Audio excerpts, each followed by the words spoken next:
Diving into real estate can be daunting.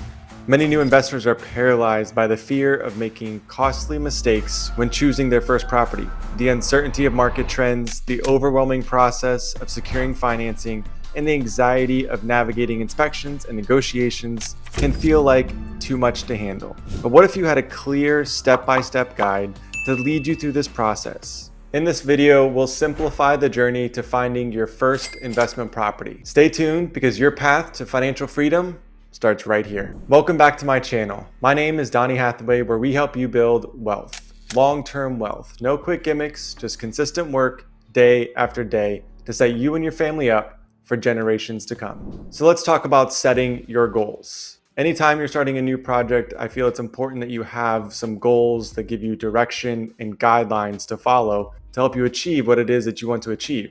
And this is no different. So I'm a big believer in setting SMART goals. Now, SMART stands for specific, measurable, achievable, relevant, and time-bound. Having an end date for your goal, I think, is extremely important. Otherwise, you're going to stretch out and delay accomplishing what it is that you want to accomplish. So having that specific date and time in mind will help you achieve what it is that you want to achieve. So as you are creating your goals and discovering what it is that you actually want to invest in, there are a few different types of properties that you can start your real estate investment career and investment portfolio off with. Most first-time home investors are going to get started off with single-family homes. They're most familiar with them. They either own a home themselves. It's the least amount of upfront costs associated when it comes to investing into real estate. And there's just fewer moving parts when it comes to investing in single-family homes. So if you are just starting out in real estate investing, looking at single-family homes is a valuable first step. The next thing you want to do is refine that investment criteria down a little bit more.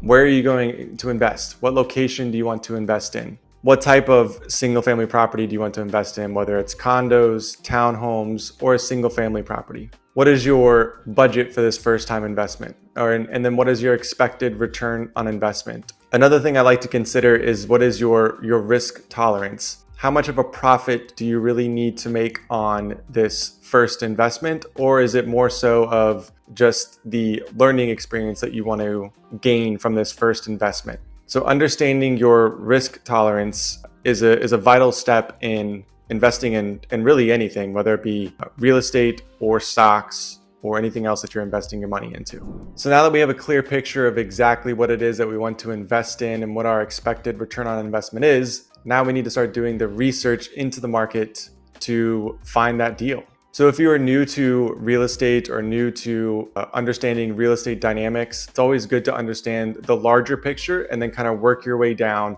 to the local level. So understanding the real estate market as a whole in the United States is a good idea to get a good understanding of the market as a whole. Then you're going to want to dig a little deeper into your state that you're looking to invest in. So if you're looking to invest in Florida, you're going to want to understand the market dynamics within the state of Florida. And then also now you're going to dive a little bit deeper and understand what cities are trending, what cities are more desirable based on locations and features that are attracting home buyers and investors to those particular areas. So a great place to start off your research journey is the US Census. It gives you tons of information on different counties within the state of Florida or different states, depending on where you're looking to invest. Understanding that is really going to help you understand and evaluate the properties as you come across them.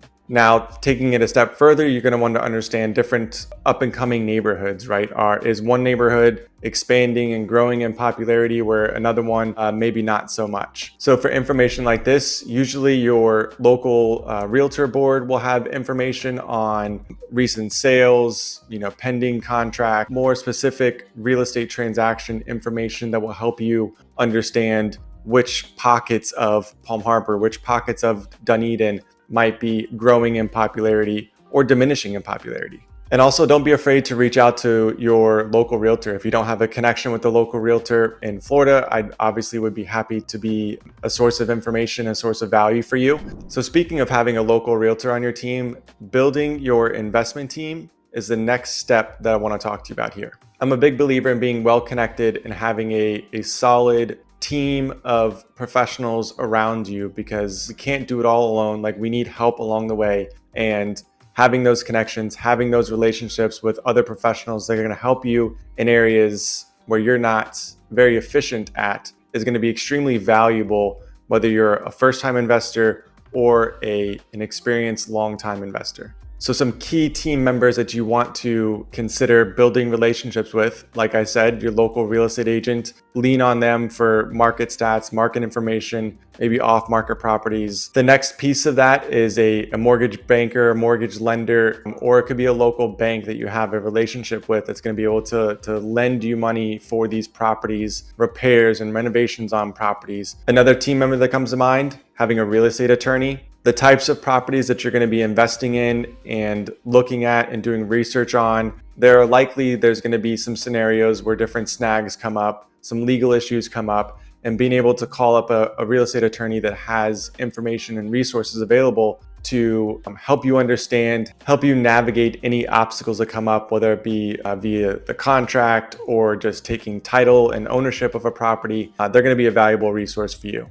Now, the next two is having a property inspector and a contractor on your team. Obviously, if you're looking to fix and flip or do any renovations, this is going to be extremely valuable for you. In my opinion, having the contractor that can do your property inspections and really understand the house as a whole can be a valuable resource, because not only are they going to be able to provide insight into the current condition of the property, but they're going to know how to fix the property and make those repairs and the cost of those repairs, which is just going to help you evaluate properties faster and get more deals under your belt at a faster and more efficient rate. So now that we've built our team of professionals, the next thing we got to do is find the property, of course. And I think this is where the creativity comes in. You can really have a lot of fun with finding different ways to find properties, whether it's off-market deals, on the market properties that maybe been sitting for a long time, depending on the market conditions. You can really get creative with some different financing options and that sort of stuff. You're going to reach out to your local real estate agent. Maybe you have a couple connections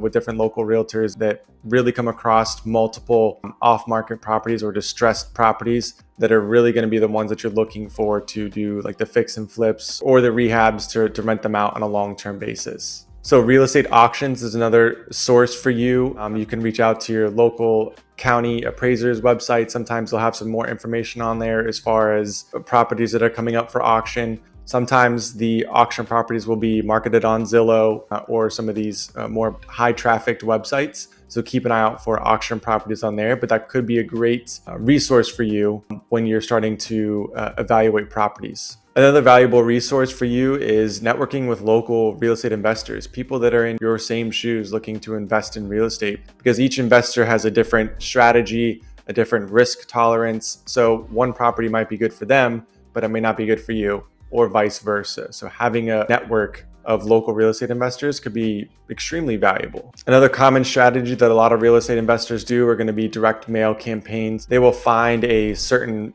type of property owner, whether it's someone that's been in the home for 10 plus years or has a certain amount of equity in the property, and they'll send out direct mail campaigns to these homeowners to see if any of them are looking to sell. This is a long-term strategy. It takes a lot of time. It takes a lot of mailings before you'll get one or two people that will actually, homeowners that will call you back. But it could be a good strategy to help you find that off-market property that really has that high ROI for you and what you're looking for. So now that we've found the property, the next step is to evaluate the property, its condition, its potential ROI, to see if it matches and lines up with your goals. So you're going to be looking at things like the property condition. This is where your general contractor or home inspector are going to come into play here. They're going to help you really understand what is the condition of the property, what are some deficiencies in the property, and where are some areas of improvement for this property. The next thing is location and neighborhood. You might already have this kind of nailed down and figured out, like, I'm only investing in this neighborhood, but you might come across a property that is in a different area that you never thought of investing before.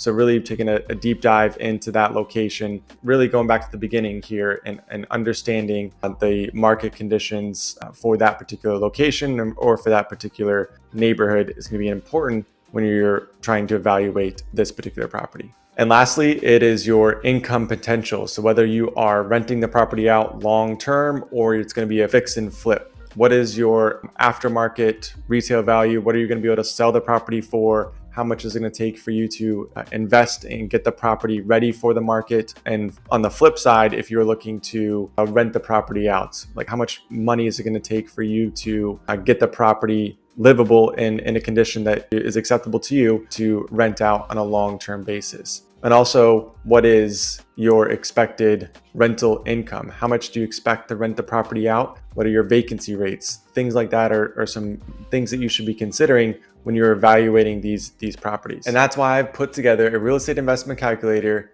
to help you simplify and find your first real estate deal. I just gave you a great overview of everything you need to know about finding your first property. And that's why I filmed an entire series that goes deeper into each one of these topics. So click the video on your screen right now and let's start your journey today.